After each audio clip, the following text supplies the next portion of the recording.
Jérôme Forsten, bonjour. Bonjour. Un grand merci d'avoir accepté l'invitation de la Fringale culturelle pour la deuxième fois, c'est un grand plaisir. Vous avez déjà publié Les Chiens du Paradis, Les Chiens du Purgatoire, et aujourd'hui votre troisième roman, je dirais quatrième parce qu'il y en a eu un autre chez un autre éditeur, qui s'appelait comment? L'amour viendra petite. Chez Flamand Noir. Chez Flamand Noir. Ouais. Ok, et aujourd'hui l'actualité, donc le quatrième, manuel de dramaturgie à l'usage des assassins, disponible aux éditions Anne Carrière, déjà en librairie. Comment est née cette histoire? Alors d'abord l'histoire, pour la résumer. Déjà en parler, ouais. Alors c'est des jumeaux qui se partagent la même identité, la même vie. Pourquoi? Parce que quand leur mère est tombée enceinte, elle souffrait d'un très grave délire de persécution. Ouais. Et elle s'est enfermée chez elle. Et elle a accouché chez elle et n'a déclaré qu'un seul enfant à l'état civil. Ouais. Donc pendant toute leur enfance, les deux frères partagent la même vie, ils vivent un jour sur deux. Et arrivés à l'âge adulte, évidemment, ils commencent à questionner un peu cet étrange destin. Et leur mère finit par avouer qu'elle était victime d'un viol. Donc eux essayent de retrouver les hommes qui l'ont violée, qui sont au nombre de 5. Et quand l'histoire commence, ils en ont déjà retrouvé un qu'ils ont tué pour venger leur mère. Ils assassinent le deuxième. Évidemment, quand l'un se assassine, l'autre se montre en public. Donc il y a toujours un alibi en béton, puisqu'il n'y a officiellement qu'une seule et même personne. Mais enquêtant sur les violeurs de leur mère, ils découvrent des incohérences dans l'histoire de leur mère. Et du coup, ils commencent à remettre en cause toute leur identité, leur histoire. Et alors ça, comment c'est venu? C'est l'envie justement, c'était de travailler sur nos rapports, sur les rapports réalité-fiction, sur est-ce qu'on habite la réalité, est-ce qu'on habite une représentation de la réalité, et quelles sont les histoires qu'on se raconte sur nous-mêmes et sur la réalité. Et donc là, dans le cas des deux frères, l'un va dire, à mon avis, on est allé très loin dans le délire, c'est temps de se calmer, tandis que l'autre dit, bah non, c'est nos racines, c'est notre origine, c'est notre histoire, c'est notre mère, donc on continue. De toute façon, on n'a pas le choix, on ne peut pas revenir en arrière. Et le narrateur, c'est l'un des frères, c'est celui qui veut commencer à mettre un peu les choses à distance, et lui tombe amoureux d'une femme qui n'a pas envie de partager avec son frère. Et c'est là que ça part après. Du grand n'importe quoi. Après, il y a aussi une rencontre, il y a une histoire d'amour, il y a une rencontre avec quelqu'un.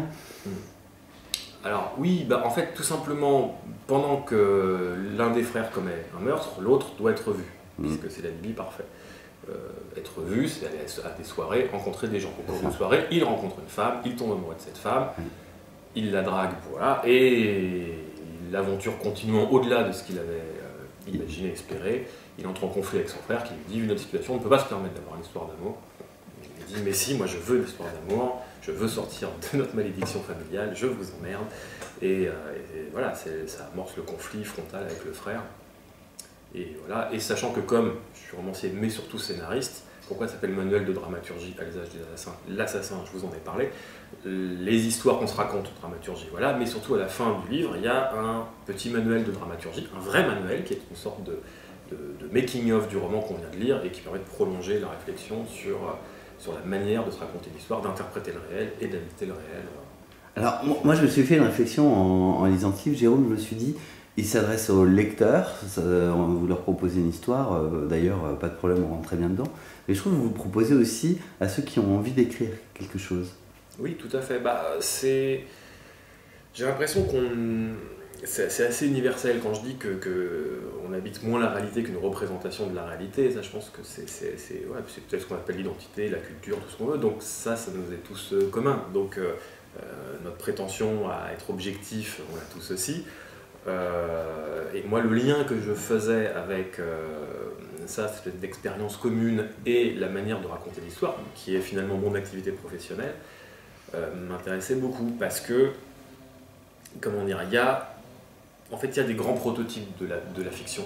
Ouais. Quand on discute avec des gens, même dont ce n'est pas le métier d'écrire, on s'aperçoit qu'ils les connaissent. Ce qu'on a appelé beaucoup le storytelling, cette manière d'avoir envie de mettre de la narration et des histoires et des buts. Ça recouvre un peu tout. Par exemple, on prend l'actualité, le moindre événement a l'air d'être mis en scène, de correspondre à un storytelling particulier. Donc voilà, c'était de même le fait qu'il fasse beau en ce moment. Comme dirait la biche, voilà, c'est pas pour me vanter, mais il fait beau aujourd'hui, je vous remercie de le signaler.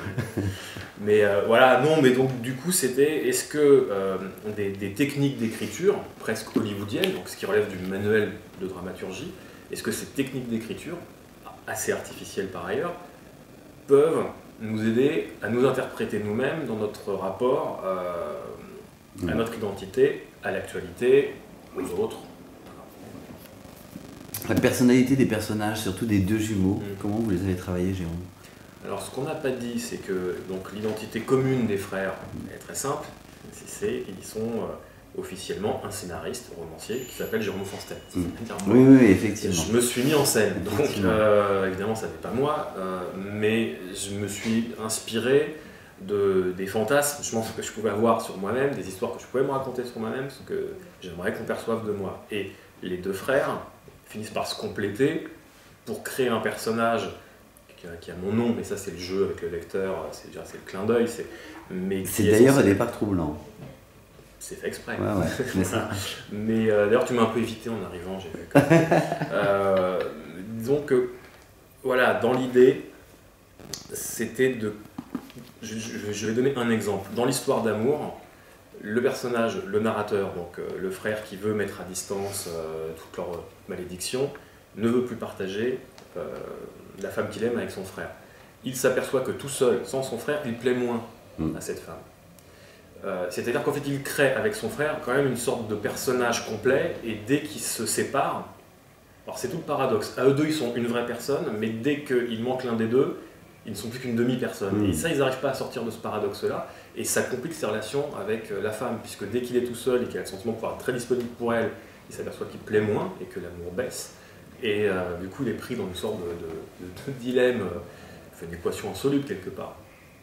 Et donc voilà comment j'ai travaillé. J'ai essayé de faire finalement un prototype de fiction en m'inspirant très vaguement de moi, mais c'est pas...